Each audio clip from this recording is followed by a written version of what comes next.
டொரண்டோவில் சீரற்ற காலநிலை தொடர்பிலான பயண எச்சரிக்கை விடுக்கப்பட்டுள்ளது.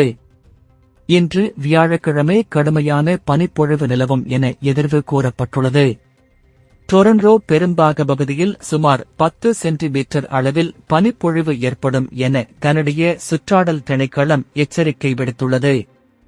இன்று காலை முதல் பனிப்பொழிவு காணப்படும் எனவும் நாள் முழுவதும் இந்த பனிப்பொழிவு நிலைமையை அவதானிக்கலாம் எனவும் தெரிவிக்கப்பட்டுள்ளது. குறிப்பாக டொரண்டோ பெரும்பாக பகுதியின் வடமேற்கு பகுதியில் அதிக அளவு பனிப்பொழிவு நிலவும் என தெரிவிக்கப்பட்டுள்ளது. வட மேற்கு பகுதியில் மணிக்கு 70 கிலோமீட்டர் வேகத்தில் காற்று வீசும் என தெரிவிக்கப்பட்டுள்ளது. திடீரென வானிலையில் ஏற்படும் மாற்றம் காரணமாக போக்குவரத்திற்கு பாதிப்பு ஏற்படும் என கனடிய சுற்றாடல் திணைக்களம் தெரிவித்துள்ளது.